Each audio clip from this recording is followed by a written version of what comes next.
destruction of the 3 World Trade Center towers in New York City on September 11, 2001, and a whole lot more.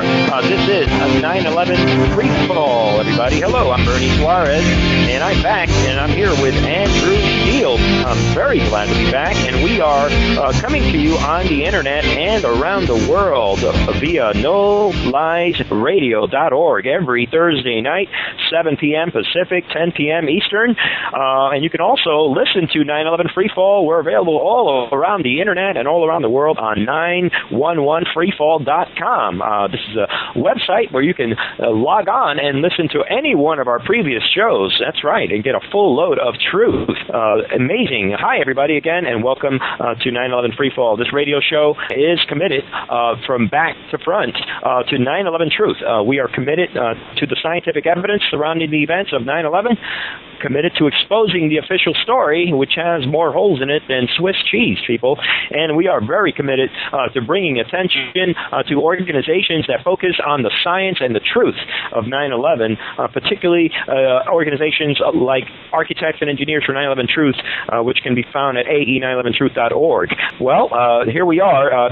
It's been a while, Andy. I am quite excited to be here with you today, and I can't say enough. How are you doing today, Andy? Bernie, I'm fired up as always. I'm happy to have you back on the show, and I'm happy because we are doing our last show of the year 2012 with a great guest today, and I can't believe we've been at this since June, okay? That's 7 months, folks.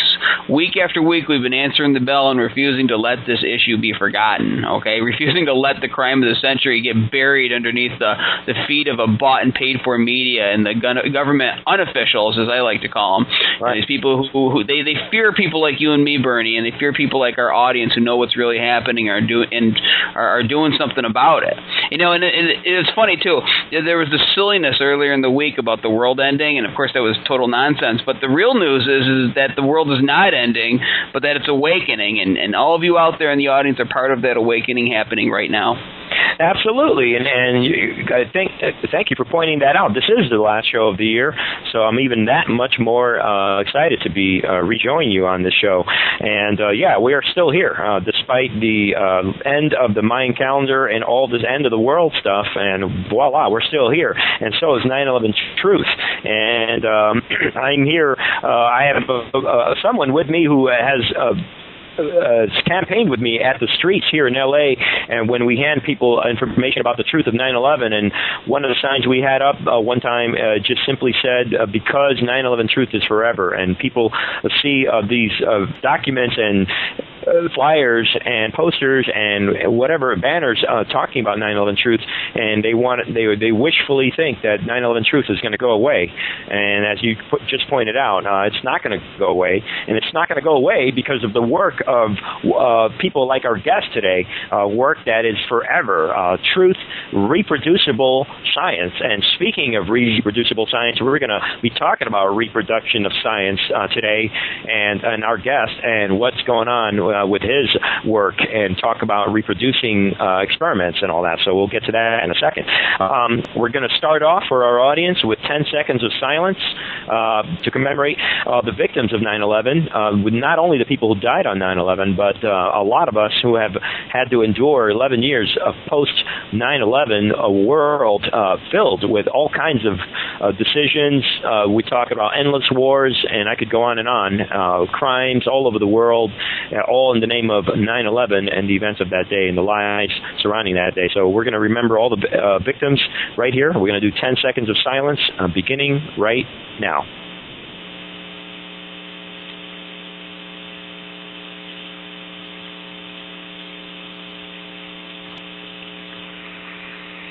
All right, and with that, that's 10 seconds. There you go, people. We don't do this for attention, to get ratings. I don't think that's ever gotten us any ratings, right, Andy? We do this simply to keep us focused on why we do this show and why we have the guests that we have on, and why we keep hammering away at this story that is being told, the story of truth about 9/11 that I assure you, Andy, and you know this, will be told by many generations generations to come will echo this truth of 9/11 that we have all, as a group, have sown the seeds of in this generation as we were alive when this event happened, and we will make sure that the future generations know exactly what happened on that day. So we keep ourselves focused for that reason. So, all right, well, moving on. Andy, there's a couple things going on. I had a brief chance to kind of go over some 9/11 related events going on, and AE 9/11 Truth is always a good place to go to for that. And what can we say? I know we have this incredible 3-part international conference going on in Malaysia, and I know we had some representatives, Richard Gage, up back there a month ago or so, and that's a great thing for the 9/11 Truth movement. That's very important. You want to fill in some other events and things that are going on? Yeah, and we talked about the Malaysian conference a few weeks ago, and I love that they talk about pursuing, a legal path for it. That's where our discussion needs to be. That's where we need to be focused. I also want to point our audience to an article currently on AE911truth.org titled "Dubai Skyscraper Engulfed in Flames Does Not Collapse." And if you go there, you're going to see a picture of a tall steel frame building that's on fire, and you'll read about the aftermath of that fire, which is that it didn't fall down like World Trade Center 7 did. Yes, of course, no plane hit this building in the UAE, but no plane hit World Trade Center Building 7 either. So apparently the laws of physics only apply to buildings not owned by Larry Silverstein. And this is yet another example of real life debunking the psyop that we witnessed on September 11th.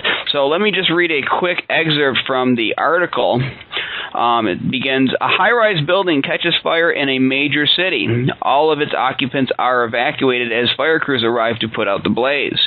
After a few hours, the flames spread across dozens of floors, and in the end, the building remained standing."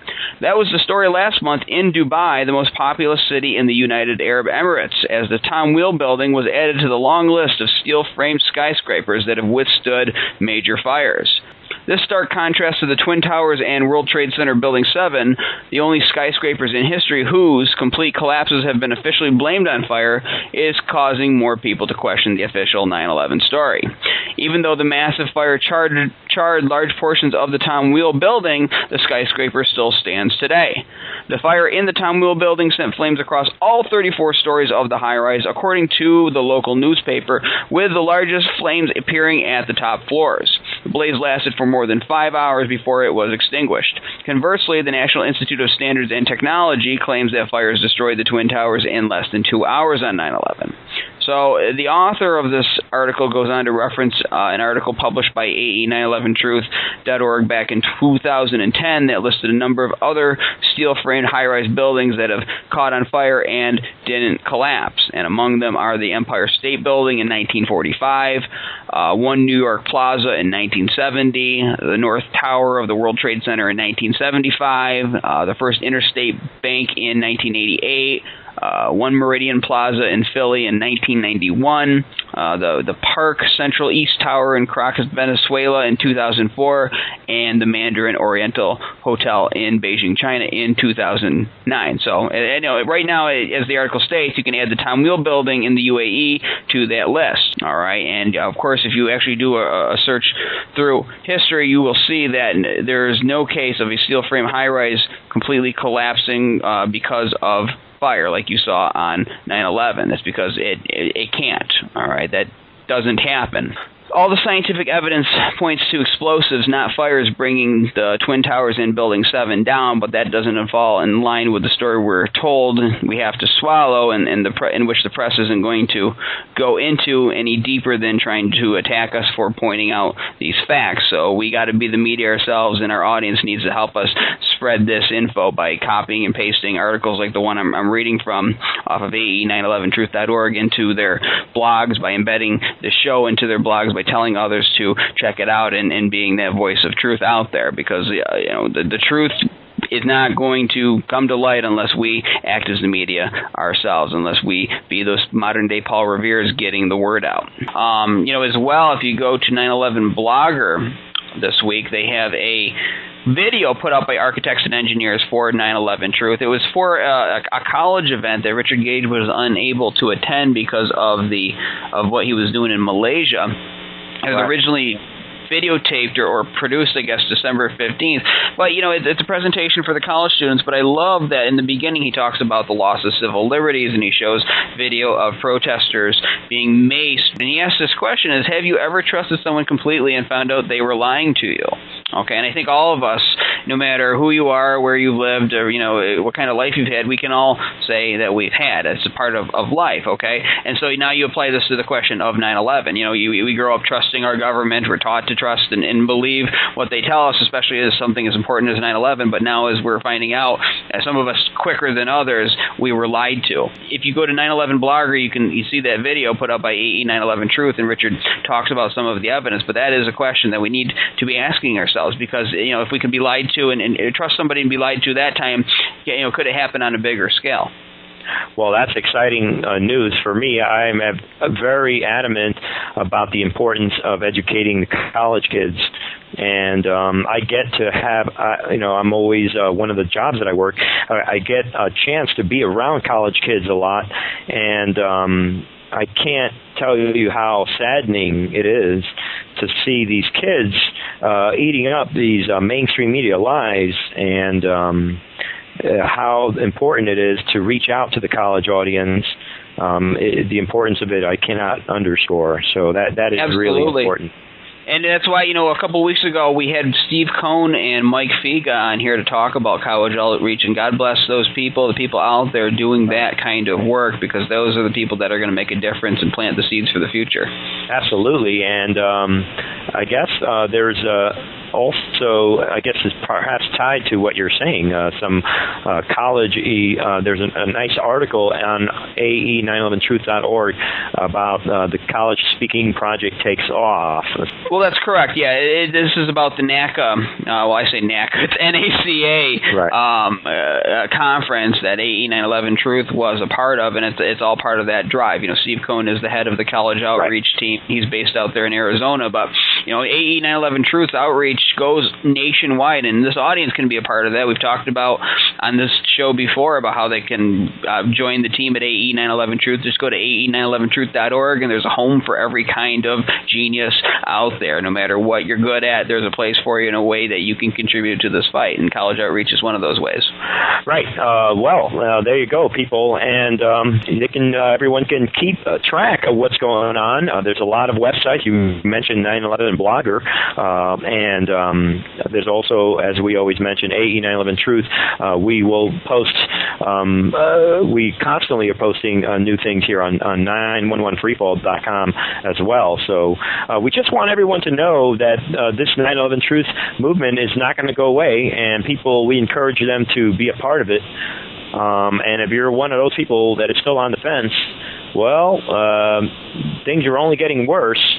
And as we've talked about, Andy, almost everything going on can be traced back to this one event.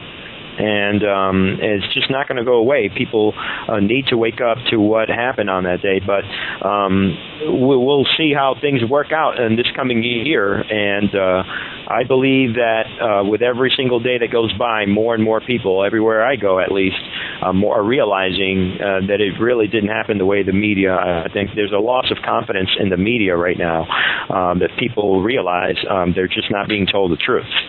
You're absolutely right, Bernie, and it's funny, this is why you need to speak out. Quick story, the other day I ran over a nail with my tire, so I had a flat tire when I got out of work, so I had to make an emergency visit after I got the donut onto Pep Boy, so I'm sitting there waiting for him to put my new tire on, and there's a guy who's watching the news, and I can recognize that face now, so that face that somebody makes when they're watching news and they're about ready to bust out of their skin. They just want to talk to someone, so we just started chatting and everything, and he was a fully awakened 9/11 truth person. And then while we're talking, these two college students come in who were going to a college that's nearby us, and they were awakened too. It's amazing how many people are awakened to this topic. We just need people to be talking out loud and unafraid to talk out loud. Have loud conversations about this, and you'll be amazed at the crowds that will get together. And that's the start of change right there. And that's it.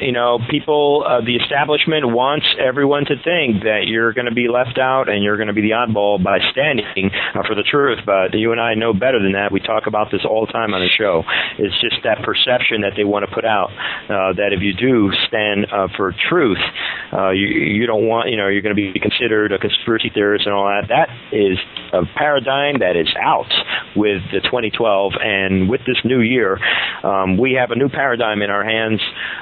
We've been acting on this paradigm for a while as standing for truth, and I just feel very empowered right now, Andy. That's what we're doing. And telling somebody the other day, the change begins within you, and not with Barack Obama, not with any politician or any presidential administration. The change begins right here, right now, inside of you people listening to this show. The evidence is very rock solid, and that's why we do this show. We're going to get to the evidence, and we're going to get to our guests in a second, speaking of evidence. Well, moving on, Andy, I want to throw out a question of the week. Do we have enough evidence for a criminal conviction right now when it comes to 9/11 truth? Do we? I could hear the voices right now. A lot of people saying yes, and others maybe saying, oh, how dare we ask that question, right? Well, I think we should ask the question. It's a good question. And after this show today, a lot of people may see why. I think that we do have enough evidence, and I think I'll put myself on the line and say that. What do you think, Andy? Well, I absolutely do, and our audience will listen to the show and listen to our guests in a few minutes, and they will hear what the evidence is and what is the smoking gun evidence. Obviously you have Building 7. Just watching that building fall, you have to know that there's a problem with it. So, for lack of a specific person who was responsible for the event, that obviously needs to be found out. There is ample evidence to call for a new congressional committee to investigate this. But the problem is we're still running into the obstacles we're always running into, and so the problem isn't even in evidence. The problem is that the barriers, the system. Mm-hmm. And so that's what we're overcoming by doing this show and by bringing guests on like the guests we have today. That's exactly. Okay, so let's move on to our guests. The first thing I want to put out there for our audience, because we have a wide range of audience, and within our audience, we don't know what people are familiar with. So before we get into our guest today, I want to remind our audience that in the scientific field of metallurgy, it's a scientific field. It's a domain of material science, and I'm just reading this from a standard site here. Metallurgy is a domain of material science that studies the physical and chemical behavior of metallic elements, their intermetallic compounds, and their mixtures, which are called alloys. It is also the technology of metals, the way in which science is applied to their practical use. Metallurgy is distinguished from the craft of metalworking. Metallurgy is usually studied as a subset of material science with a mechanical engineering degree or manufacturing engineering degree. Now, I just wanted to throw that out there so our audience can appreciate our guest today, whose name is Mark Basile, and he has a bachelor in chemical engineering from Worcester Polytech Institute in 1985. He has indeed worked in the industry for 30 plus years, and the last 13 years has been designing and doing proof of principle experiments on new optical-based detectors, such as UV absorbance, fluorescence, and refractive index. Mark Basile has been a pioneer of the truth movement when it comes to the hard evidence and the science. I personally view him as one of the most sincere and serious scientists in the field of 9/11 science. I watched some of his previous videos, and he is so good at explaining why he's doing what he's doing and what he is doing. He's very systematic and very careful with his words. I appreciate all his work. Without getting into any more coloring up or anything, I want to introduce Mark Basile. Hi, Mark. Thank you for coming on 9/11 Freefall. Well, thank you for having me. It's good to be here. What I'm going to ask you very quickly, if you don't mind, just for the sake of our audience, can you just kind of briefly explain to the audience when you got involved in 9/11 Truth and maybe how you got involved? Well, really a few things. I mean, it was a gradual, step-by-step kind of thing, but I really had some questions about the whole thing kind of from the very beginning. Mm-hmm. But I basically just started, paying attention online on the internet, and pretty quickly became aware of some of the early work that Stephen Jones and company were doing. And he actually came to Boston. I live just an hour north of Boston, basically.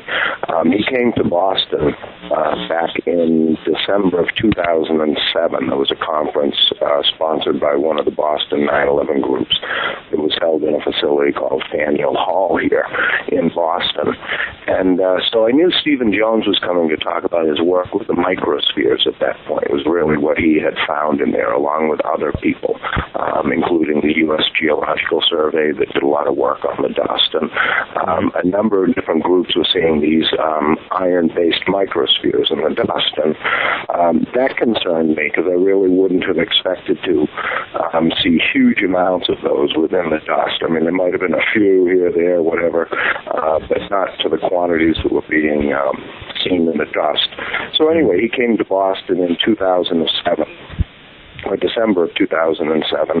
So I went in to listen to what he had to say, along with some other speakers that were there for the conference. And so anyway, he got up and talked about the microspheres, and as he was speaking, he says, I'm going to announce something that I haven't, really spoken about before. And he began to talk about what we call these days the red-gray chips, which are what we originally called this material that appears to be nano-thermite.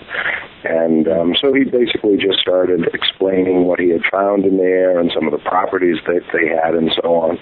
And so I approached him really afterwards. I got up and asked a couple of questions after his speech or during his speech, I forget exactly. But the real point was that after he was done, I approached him and I said, a lot of the stuff that you're talking about, I have the capability to do some of that on my own, and I'd really be interested in being put in touch with a sample of the dust to take a look at it myself independently. And he followed up a couple of weeks later and put me in touch with a woman by the name of Jeanette McKinley, which is one of the 4 samples of dust that was used in the article that he and the others that he worked with published back around shortly after that type of time frame. I think it was around 2009 or so, early 2009 they published. And so really that's kind of when I first started really getting involved in the dust itself. I mean, I was doing some reading and learning up to that point, but an actual hands-on began basically around January of 2008. Very interesting. And I've seen some of your interviews. You really took a scientific approach. You were aware that your work could possibly have resulted in perhaps debunking Stephen Jones's work or contradicting or perhaps disproving what he had shown. You just approached it with a purely scientific approach to see what comes out, and correct? And with regard to whether the chips release the energy, you want to speak on that a little bit? Yeah, well, in his article, I mean, they had access to a machine called a differential scanning calorimeter, and basically what that does is it has the ability to monitor energy flow in and out of things. So, like, for instance, when ice melts, energy has to go into it to melt it, to bring its temperature up. But when something melts, well, that's an example of melting, but in the opposite way, for instance, if I ignite a firecracker, energy comes out of that. And so it shows up as an energy release in the instrument. And basically you get a peak that goes up or you get a peak that goes down based on whether the heat flow is going in or out. But basically what they saw in the DSC was a very sharp, what's called an exotherm. That means energy is coming out of the reaction instead of going into it. And that happens a little above 400 degrees centigrade. I don't have access to a DSC at this point. But I have conducted independent experiments where I basically can put the chips onto a heater strip and bring them up to a controlled temperature and then watch to see if a reaction occurs. And I've seen in a number of different chips where basically when you bring them up to that temperature, they ignite. They burn. There's a white flame that goes on inside of the chip. You can actually see the light coming through the chip as it's consumed. But basically, the real key thing is that when you open up the chip, what you find inside is that the chip's chemical reaction that's occurred inside there once it's been initiated at a little above 400 degrees centigrade is that it's produced molten iron inside of the chip. There's iron droplets and there's actually iron films that get produced all through the remaining matrix once the chemical reaction has occurred. If you cut these chips up and look inside of them beforehand, there's no iron spheres, there's no iron films or anything like that. The iron basically only gets produced after the chemical reaction. So these chips have the capability of producing about 1,500 to 2,000 degrees centigrade inside and producing molten irons. Amazing. And despite all that, we still have these shills out there that want to suggest that these are paint chips. What is your response to that with these different individuals? Well, I've been supplied with a sample of, from what I understand, there may have been actually 2 different primers used within the construction of the World Trade Center. I've been supplied with one of them. And I've put it through the exact same test, and it doesn't produce iron spheres. Basically, all it does is it turns into, in large part, glass fibers and a bunch of minerals and so on. But there's no iron spheres or iron films or anything that get produced from the one primer that I've put through the exact same experiments. And I wouldn't expect any paint to do that. I've also put a number of different paints that I basically have just for my house. They're not, World Trade Center primer paint or anything, but they're just paint. And just to see for myself to, again, run another experiment, and I wouldn't expect them to produce molten iron, and they didn't. You wouldn't expect any paint that you would paint onto any building that when it caught on fire to produce molten iron. If it did, you wouldn't use it to paint your building. You just wouldn't do it. I wouldn't anyway. I don't think anybody in their right mind would insure your building if it did. But. Very well said, and thank you. Appreciate for that work. But you know what? Andy and I talk about it all. That doesn't stop these individuals out there from putting out this information and saying that these are nothing more than paint chips that were found. So we just wanted to. There are a lot of paint chips in the dust. You should make that perfectly clear. Just when if anybody in the audience, let's say, were to go out and get a World Trade Center dust sample and they pull out red chips from this, I'm not telling anybody in the world that every red chip you're going to pull out of there is one of these nano-thermite chips. The vast majority of them actually are primer paint from what I'm finding. But that doesn't mean that they all are. And they're not all because, like I said, I've pulled out ones where I've seen the reaction and I've seen the product. So I know they're in there. But there's also a lot of primer paint chips in there too. Right. Has there been any work isolated to illustrate? I know you mentioned you've done a lot of this. for someone who doubts, who wants to keep going with the paint chip theory, work side-by-side work with the paint chips versus the thermite chips? I think some of the chips that Jones and all looked at were definitely primer paint chips too. So not everything in there was necessarily a nano-thermite chip, but there were chips that gave this exotherm, and that's the real key thing, is you get this extreme exotherm at just a little above 400 degrees centigrade, and it produces molten iron as a reaction product. Well, for our audience, we're speaking with Mark Basile, a chemical engineer expert who has been working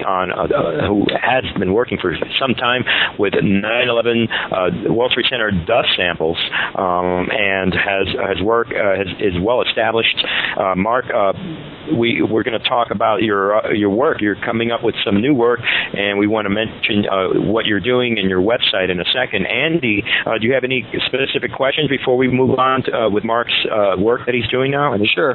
Well, I love that you brought up skeptics or debunkers, and Mark, I just want to know, what about people who say that thermite couldn't have been used to bring down the buildings? I mean, first of all, what about that? And also, can you address about the thermite itself? Is this normal thermite? Well, it's not normal thermite, no, but I mean, it has the same basic characteristic that it produces a lot of energy, in essence, is what it's produced for. I mean, a thermite was originally produced for producing molten iron, in essence. It was used, one of its major things was for welding steel rails together, like railroad rails. They would, in essence, build a crucible over the steel rails, fill it with thermite, ignite it, and then there'd be a little trap door on the bottom of the crucible that once the crucible is filled with molten iron, they could open up the sluice door, let the iron down, weld the tracks together, and then grind it to final form again. So its basic thing is to produce molten iron or molten metal. You can do it with different metals. The traditional thermite produces molten iron. But no, this is, in essence, all they've really done is taken the aluminum and the iron oxide. Those are the two things that go together in traditional thermite. And they've put them into, in essence, nano-size scale. And what that does is it really just creates a lot more surface area so that when the reaction does proceed, it can spread and progress much more rapidly. It's the same as like if you make gunpowder. You can, mix the basic ingredients together and you'll get a fire. But if you grind them together until they're finer than flour, you'll get a much more robust burn and a much more aggressive type of action. So it's really analogous to that type of thing. You can play with the kinetics, in essence, how fast the reaction proceeds by getting the particles small enough. The other thing that they can really do with it, though, and that's where I think they get the impulse energy out of the thermite, because thermite is an explosive. It's not an explosive. It doesn't produce any explosive impulse whatsoever. But if you were to put it into combination with something that does produce gas when it's heated up, for instance, even just water. Water produces steam. You know how they actually launch fighter jets off of the decks of battleships? They use steam. It's actually a steam-fired cylinder down below the deck there that slingshots that thing off. And so if you were to take, for instance, thermite and put it in contact with a sufficient quantity of water, it could basically turn that water into steam within a very, very short period of time and produces an explosive event. I happen to be watching Mythbusters one day. It's a good little show, shows you a lot of, basic stuff. And I think those guys used to basically work in the stunts industry. And one day they were doing a show where they were talking about thermite. And they said, yeah, but thermite can really move stuff. And basically all they did was they took a big bag of thermite, normal thermite. Okay, so it wouldn't burn as fast as nano-thermite. But all they did was they laid it on top of a big slab of ice, and they lit it. And they had it was a frail little building that they built around this thing. But basically what happened here was that as the thermite began to react, it produced, copious amounts of heat, and it basically transformed a significant piece of that ice block into steam, in a very short period of time, and it blew that little shack to bits. So, yes, you can produce an overpressure using thermite, would be my contention. If you were to put it into close proximity with something that can produce large amounts of vapor, when it gets heated sufficiently, you can produce an overpressure or produce work, in essence, an explosive work using thermite. But traditional thermite would not be used as an explosive, but if it was mixed properly with the right materials, it could do that, yes. Well, now, you said that in one of your videos that a distinguishing characteristic is the nano-aluminum. Now, if I want to get some of this nano-aluminum, how do I make it, or how do I buy nano-aluminum? It can be bought, but from what I understand, it's a controlled substance. So you would be restricted in how much you could buy, and your use of it would be watched, in essence, to a degree. I'm sure there's ways to make it. I haven't looked up how to do that. But is that because of the nano size that it'd be so controlled and watched over? Well, I think it's just because it's so reactive. It has the potential to be a nasty little material. It's the same as like dynamite. I mean, you can go buy dynamite if you get a license, and you've been checked out to be okay with it. In essence, it's the same with a lot of materials. But you wouldn't normally just be able to walk into a hardware store and say, "Oh, I'll take 100 pounds of nano aluminum." It's just not going to happen. Well, thank you, Mark, for explaining a lot of that. I've heard debates even within so-called truthers debating whether a thermite is explosive or an explosive or not, and you really explained that very well on how it can have that property depending on how it's mixed and all that. Even, I'm not a chemical engineer, but I'm learning a lot just hearing you talk about it right now. I understand it can have explosive properties, but what you call it, it's not considered an explosive, as incendiary. Correct? But the other way I guess I'd try to explain it would be, let's say I had a liter or a gallon, whichever one you want to choose, of gasoline or aviation fuel, right? That's what's on the jets, aviation fuel. And you had a liter or a gallon, same quantity, of thermite. They basically have, I think, comparable amounts of energy on a volume for volume or mass per mass basis. There may be a 4x difference between them, but it's not, like hundreds of times. But the thing is you can take that container of thermite and completely burn it up and release all of its energy in probably a tenth of a second. You're not going to do the same thing with a gallon of gasoline. You're not going to burn it up and release all its energy in a tenth of a second. So what you've done in doing that in a tenth of a second or even shorter is taken all of that incredible amount of energy, and now you can use it to produce gas or whatever it is that you want to do, or cut through steel. You pick your choice of what you want to do with that energy. You can't necessarily do both, but you can do one or the other, or a little bit of both. But you've got a lot of energy there. That's the real thing. You've got a lot of energy there, and you can get it out of it really quick. Very, very interesting. You have you proposed a study, and we want to point our audience that they can go, Basile.org,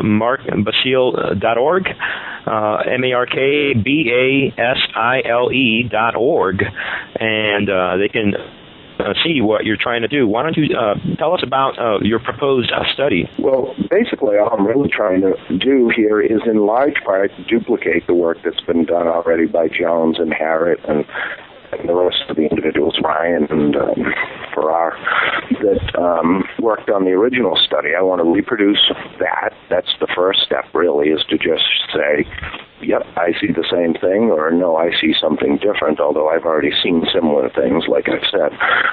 But the other thing is to take it a little bit further and use a couple of techniques that they didn't use at the time. One of the things that they had wanted to try to accomplish, or I understand people want to see, is to prove actually that there's free elemental aluminum within the chips. And so one of the techniques that's proposed to be used is some Esca and Auger techniques that basically will allow us to determine if there's some elemental aluminum. The other approach is to do some of these DSC runs, these calorimeter runs, but to do them in an inert gas atmosphere. Now, a number of people have claimed that the thermite will ignite in an inert atmosphere. And I think it will. I'm just not sure that it's going to ignite at the same temperature as when there's air present. The activation energies involved may be different in an inert atmosphere versus one where there's oxygen. But if it doesn't ignite in an inert atmosphere, one thing that should happen when we hit the melting point of aluminum, if it hasn't ignited by that point, is we would actually detect the melting point and the melting energy of any free aluminum that was actually present in the chips. So there's a couple of different techniques that are being proposed to try and discern whether there's actually elemental aluminum within the chips. That's one of the key differences. And other than that, it's really just trying to reproduce what's been done before. And this is a blind study that you're doing. We had Rick Shattuck on a few weeks ago to talk a little bit about this. But what you're looking to do right now is raise some money to, I think it's $5,000. You got a little thermometer on your site here, to raise the money to do what is a blind study. And can you reiterate for our audience what that is and what the significance of doing a quote-unquote blind study on the dust is? Well, I think the key thing is, it removes a bias. But the only reason I'm doing it is I do that anytime I use an outside lab. I don't go into the outside lab and say, here, look at this. This is what you find. If I tell them what I expect to find, then I'm biasing them. And so really, anytime I bring anything to anybody, I just tell them, go look at this, and, I wait for them to tell me what they find. Or in a lot of cases, I actually work with them, but I'm not telling them what to find there. I'm just letting them go off and do the analysis that I've asked them to do and to report back to me what it is that they find. And that's really all I'm looking to do, is supply some material to these labs, have them run some standard analytical tests, and give me the results. It doesn't matter to them what the sample is. They're just going to tell me what they find. And how is it different from the studies you've done before? Well, the only real difference would be that it would be somebody else that was actually running the equipment and somebody else that would actually be coming up with the results rather than me simply saying, this is what I found. It's totally independent scientists running an assay and just giving a result. So. Okay, so you might say that I had a bias to come up with a certain result or something, whereas, these people aren't going to have any bias. I don't have an axe to grind, but some people might say that I do, and, whatever. So, but, they're just totally independent. Again, they've been given a sample and asked to run the standard analytical method and report the results. To the audience, I say this, what we're talking about when we say a blind study is that those performing this test, they don't have any idea why they're even doing this test, or even what the dust is of, just that they're doing the results, and they don't have any clue what the circumstances are behind it, correct? Right. They're going to put this chip, for instance, into a DFC, and they're going to take it from room temperature up to whatever temperature I tell them to go to, and it's probably going to be 600 or 700 degrees centigrade, depending on the test that's being run, and that's all they're going to know. They're going to take it from here to there at a certain rate, and then they're going to tell me, did heat come in or out, or nothing at all happened, and, that's it. The plan is to do it on, both, in essence, known positive chips, and then also ones on primer to show what those do. That work's been done before. I don't think it's actually been published, but this will wind up being put out into the public domain one way or another. So. Now, I got a question, too, and I want you to address this, and I guess I'll give a little bit of background. People who listen to this show have probably heard this story a couple of times, but, as a volunteer for AE 9/11 Truth, I've gone to my congressman's office, and we've asked them to write a letter to National Institute of Standards and Technology, asking them to test their own dust samples and basically do the same kind of test that you've done and Stephen Jones has done for themselves. My congressman's office has refused to do so, no reason cited. NIST, of course, is not going, they don't want to do that, hence the reason that we had to go to the congressman's office. What do you say to that and to NIST's logic, if you're aware of it, their reasons of why they're not doing the tests on the dust samples? What would you have to say to NIST and to just the political leaders of America, on something like that, on testing the dust and why it's important? Well, It's basically just to get to the bottom line and to learn the truth. The thing is, you're trying to convince people that there's a reason for them to look at it, and they think that there's every reason for them not to, that it's just a waste of their time, that the answers are already there. And so the real thing is getting them to open their eyes to even want to look. A lot of people, that's what I think it is. They just they can't see. They just can't see past what it is that they already see. And you can stand there and talk to them till you're blue in the face, but until they want to actually hear you, they're not going to hear you. A lot of people have, like you were saying earlier, that, more and more people's eyes are opening, but they have to open their own eyes. My experience in having, I won't say beat my head against the wall for the last 4 years, but sometimes you feel that way, is that there's no need to do that. You say your piece, but you're not going to convince somebody that doesn't want to be convinced. But it doesn't mean that you shouldn't say something. You should still say what it is that you have to say, and you should still do what you have to do. But I don't expect anybody to change their mind based on what I say or do. What's going to change is when they change inside themselves and they allow themselves to start questioning and start seeing things that they weren't allowing themselves to see before. Mark, you answered one of the questions, and you're kind of putting out the information that I was going to throw at you, and that is just that. On a more personal level, obviously, we've had a lot of other scientists and individuals that have worked very hard on this evidence. We've had Jonathan Cole here and others. And just that, is it more of a personal satisfaction that you're doing what you're supposed to do?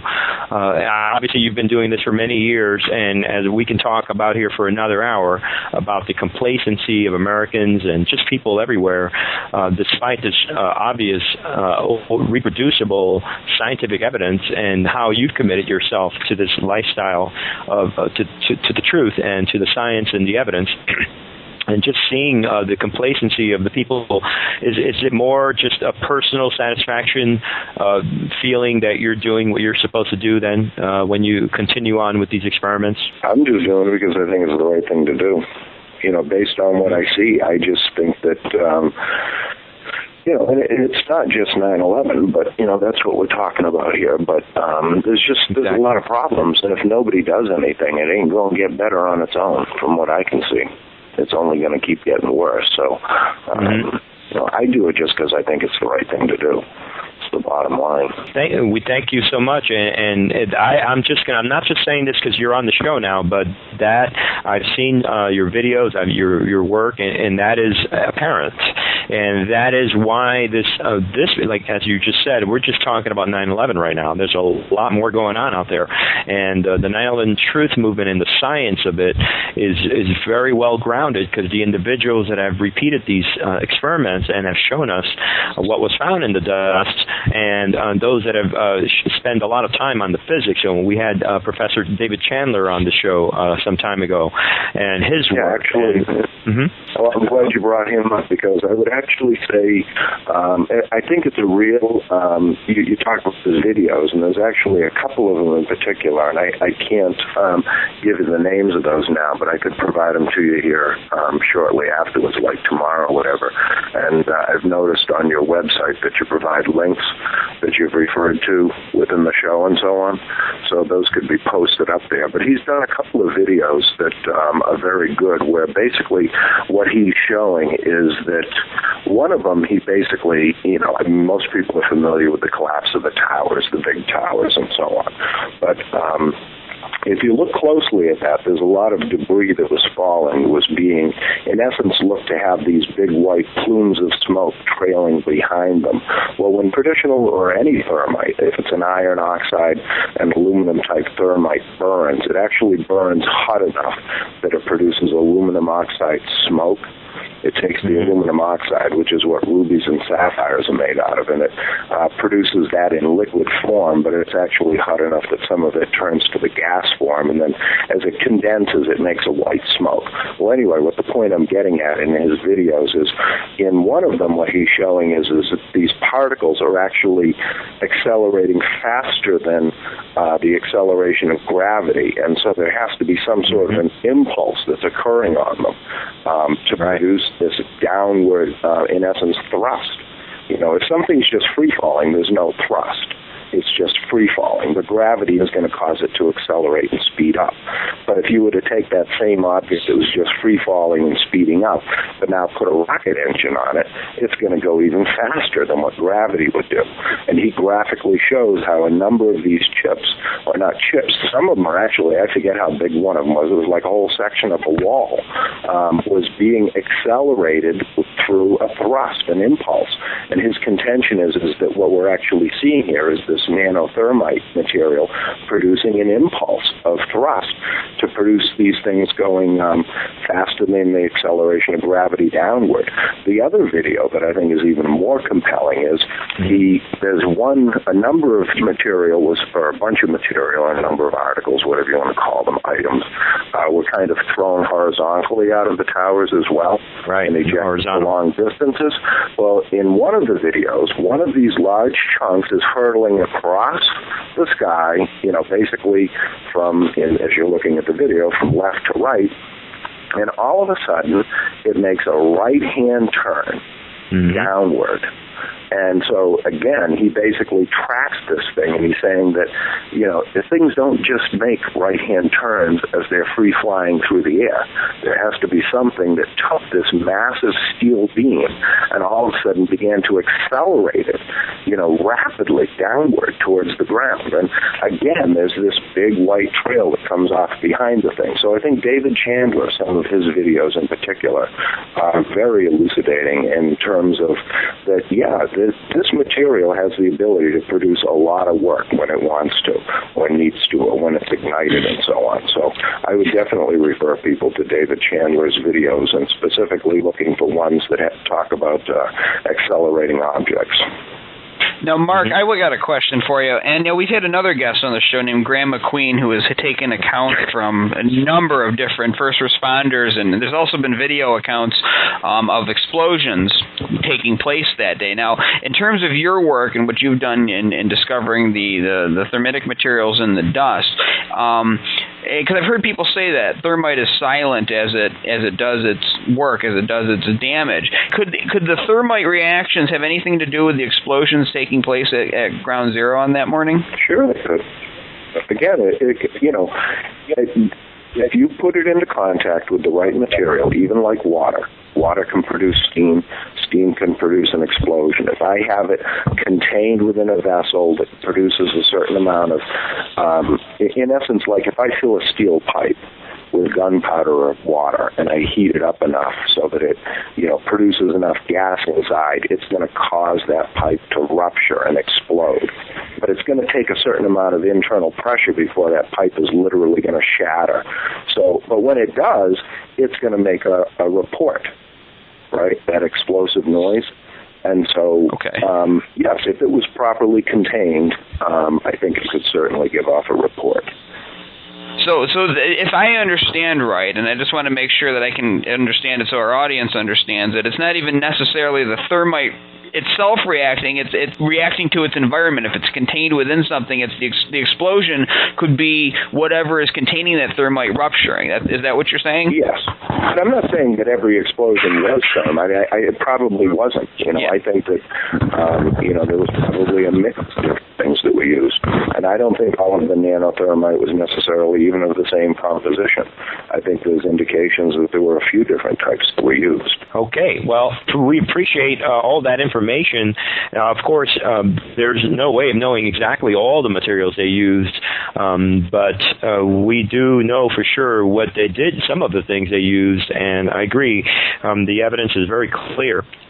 There was a molybdenum microsphere that was found by the USGS, the U.S. Geological Survey. I talked about how they went through the dust. They found the molybdenum microsphere. You can make thermite that basically uses, instead of iron oxide, uses molybdenum oxide, and then mix that with aluminum, and you'll get a thermitic reaction, and you'll produce, instead of molten iron, you'll produce molten molybdenum. Well, molten molybdenum is an even higher melting point than iron by a good amount. It's almost double the amount. So it's used like in refractory furnaces and so on because it's such a high temperature material. And but yet, molten molybdenum was found in the World Trade Center dust, too.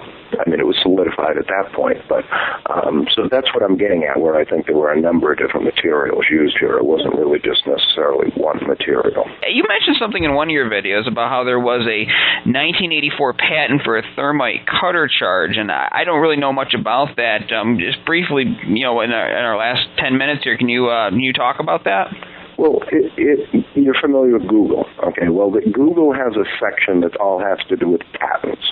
And so really, anybody that wants to go look up things to do with thermite and the ability to cut through steel and take down buildings really should just go to the Google patent section and do a search for thermite and building demolitions and so on. Put in a few keywords like that, cutter charges and so on, and you'll come up with many, many, many forms of material, practice instruments, in essence, that, are completely described. Because when you get a patent on something, you have to describe it in excruciating detail, what it is that makes yours different than everything else before it and why yours is new and ingenious and you should get a patent for it. But you basically have to disclose everything. And there's a number of them out there. There's many, many of them out there. So it's basically, and what I'm trying to convey to the audience is that it's very, very possible, absolutely possible, that this was used to bring down the trade towers, and there's a number of ways that it could have been done. Yeah, most of the ones that are described out there, the way they work is, when you were a kid, did you used to fly like Estes engines? That little rocket engine, what they design, what most of these cutter charges are, is in essence, it's kind of like that rocket engine, but instead it's filled with a mixture of thermite and, again, something that's going to produce gas. But what it winds up doing is it shoots liquid iron out of the rocket nozzle.